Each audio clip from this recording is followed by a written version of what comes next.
All right, thank you so much for staying with us here on the AM Report. Let's talk cricket now.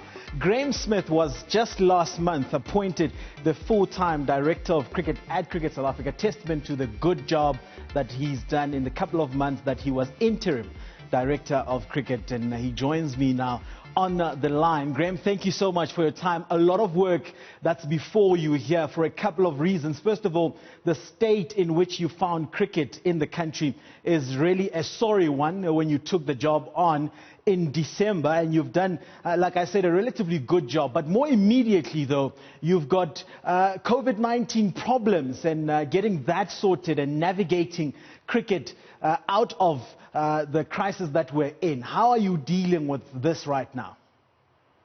Oh, thanks, Benjamin. Yeah, it's been an interesting ride over the last couple of months getting involved in cricket. There are many challenges, from commercial, rebuilding relationships with players and the player body, and sponsors alike. So yeah, and then obviously dealing with all the issues that fall under my portfolio, which is mainly all the cricket from women to men down to under 19s, the pipeline into schools. So it's a fairly extensive amount of work that we've had to do, and yeah, luckily enough, going to stay in and be able to hopefully do something special with the job.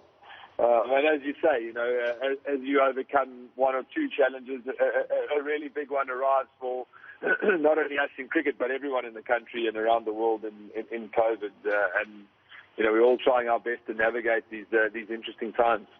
All right, there's obviously concerns with all the sporting codes in the world with regards to the recovery plan from COVID-19 right now, and especially cricket in South Africa. There's always been issues on the popularity, on whether it's fading a little bit. Are you confident that post-COVID-19 cricket will be able to shoot up the ranks in as far as popularity, and I'm talking in terms of bums on seats, in the coming months? Look, I don't think cricket's not popular anymore. I think it's still very popular. I think, if anything, our national side has not been performing at the level that we've been used to over the years, and I think that causes a sense of frustration with the fans. And it's our job to turn that around. I think towards the back end of our summer, when we had the T20s against England and the one days against Australia, we had fantastic crowds and really, great support from all walks of,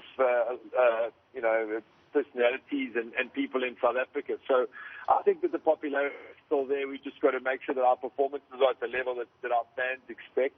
And with COVID, I mean, we believe that, we can, obviously the challenge of having fully fan-based stadiums is probably going to be, something that will take a while to be integrated back. But, we believe we're a socially distant sport, and that we could actually play, behind closed doors and produce a really exciting television product going forward.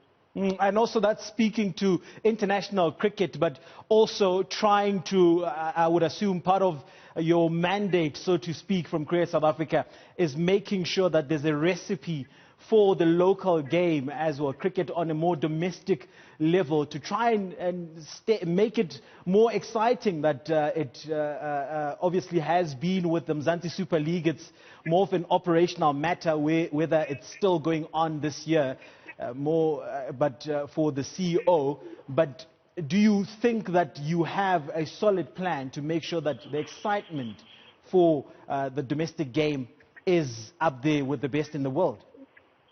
Yeah, I mean, I think, look, we're not the only one around the world that struggles domestically. I mean, there's so much sport and life is hectic and busy for a lot of people out there. So you've got to create products, I guess, that people want to be a part of and they want to enjoy, and the fans want to come to the stadium and have that fantastic day out with the family or their friends.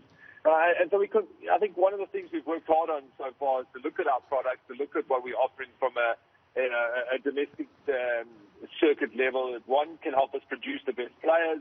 It's great competition at a cricket level, at domestic level, but also a product that the fans will be excited about. So, we've spent time really reviewing and challenging ourselves on these things over the last couple of months, and hopefully, we'll progress into that this summer if COVID allows us to, and be able to, really give a product, like the Mzansi that people will enjoy. All right, Graeme, a big part of your manifesto, for lack of a better word, was women's cricket and how it's going to be taken forward and your vision in taking it forward. We saw great performances from the ladies at the World Cup Down Under earlier this year.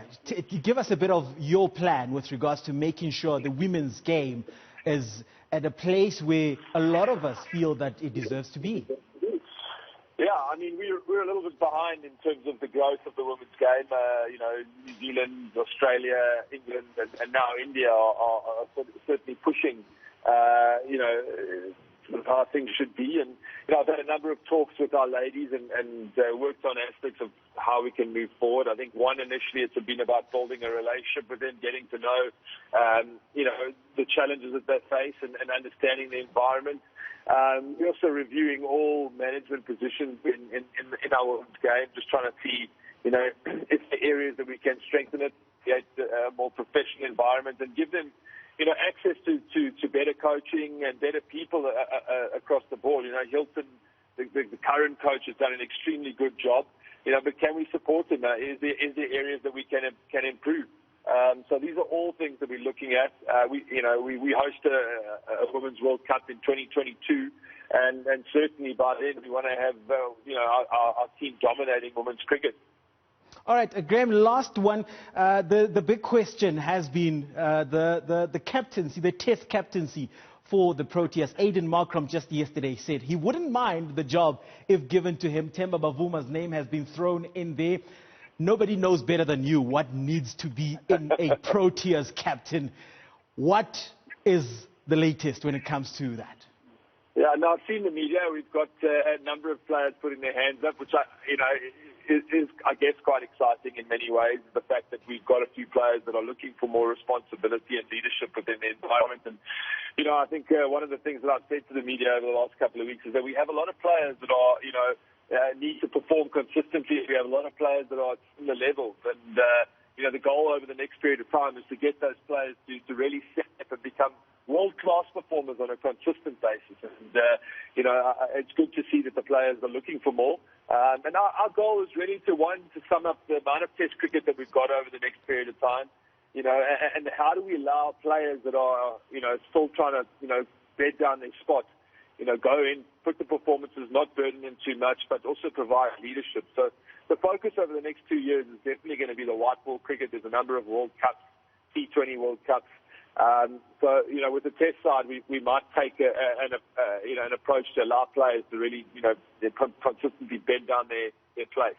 All right, Graeme, thank you so much for your time. Definitely looking forward to hosting you here at Newzroom Afrika in the future. That's the former captain of the Proteas.